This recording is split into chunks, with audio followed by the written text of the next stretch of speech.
Good morning. Welcome to Long Live Third Parties Podcast. Free Press Media Press Inc., a third parties books publisher, sponsors this podcast. I'm Andrew Bouchard. Today I read the case Coalition for Free and Open Elections versus McElderry 48F 3D 493, Court of Appeals, 10th Circuit, 1995. Friends, we're going to talk about ballot access today. So for those of you who are passionate about ballot access, listen up. This case involved the aforementioned group, Coalition for Free and Open Elections, as well as a number of third parties. The first one they list is the Prohibition Party. I wonder why they list that first. Was it arbitrary or was there some other reason? They also have the Socialist Party. They also have, let me look here, the New Alliance Party. And these people get together to fight access laws. I like to see that type of coalition building. Props to you all. This was in Oklahoma. And in this case, these individuals, these parties, did not like the ballot access laws in Oklahoma as they pertain to write-in votes.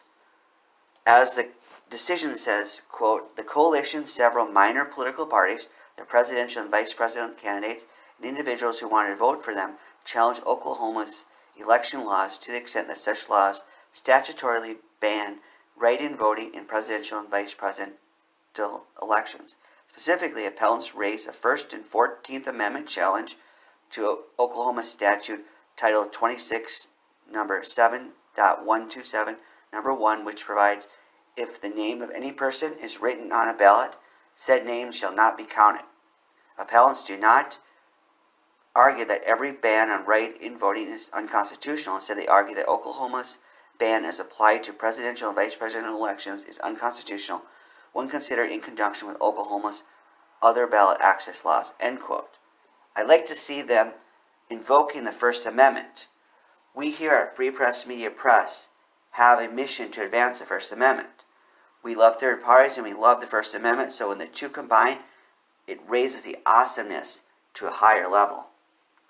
We also did another podcast about obscenity trials.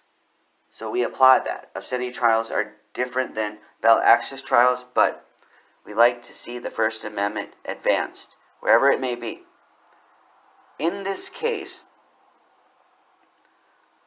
the justices consider the nature of Oklahoma's ballot access laws. As they say, quote, Oklahoma's ballot access laws provide 4 alternatives to write-in voting for presidential electors to gain access to a general election ballot, end quote. So they list a number of ways you can get on the ballot. Oklahoma doesn't like write-in. Do you like write-ins? Have you ever written someone in for a third party or an independent? I wrote myself in once. At that time, I didn't feel moved to vote for any of the other candidates, even the third parties ones, so I wrote myself in. The other elections, I did vote for third parties. What about you?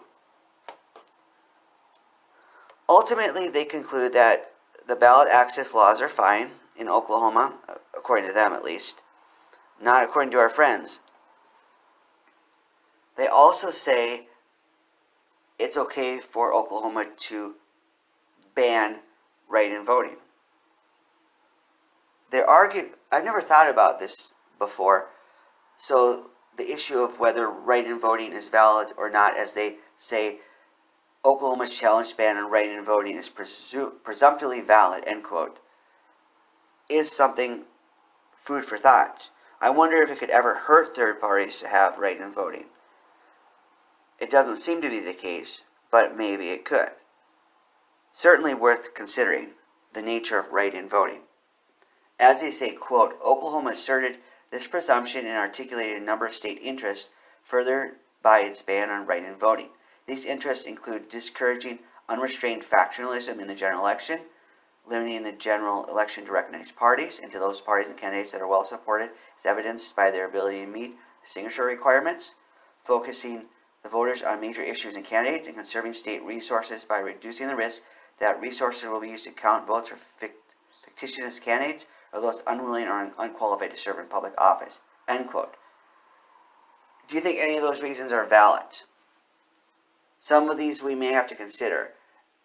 From what I have gathered, listening to third parties don't like ballot access, so we're probably inclined to oppose any notion of ballot access. Do we support any of these reasons? Are any of them good? They also say it's important for Oklahoma to have these ballot access rules because it helps in publicity for elections. What do you think about that? I never heard that before, so maybe that issue will come up in more of these ballot access trials. We'll see. This court also claims ballot access is a futile move because, especially for the president office, it's hard to make a write-in candidate win. So therefore, it's not helpful to have these write-in options, according to this court. They also talk about how it costs money for the machines to count write-in votes. I wouldn't think it costs that much money, but it says here about $1 million it supposedly costs them. It sounds extreme, and you would think with the technology we have today that it wouldn't be that big of a deal, but it is. This was back in '95, and I don't know how much technology has changed to make this a different situation, but according to them back then, it was a costly endeavor to count the votes. And they also talk about some people use write-ins as a way to make a statement about the elections rather than to have a candidate support it. And they say there's other ways they can do that.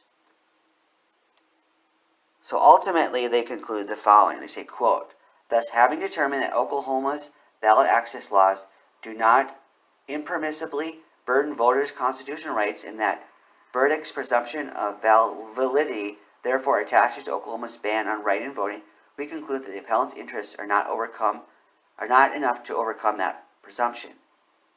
Accordingly, we affirm that the district court's grant of summary judgment to appellees. End quote. Our friends lost this one. We lost. But we can win. We just got to keep learning more about these laws. We got to keep fighting. That's why I'm doing this podcast and having this emphasis so we can learn more about what third parties need.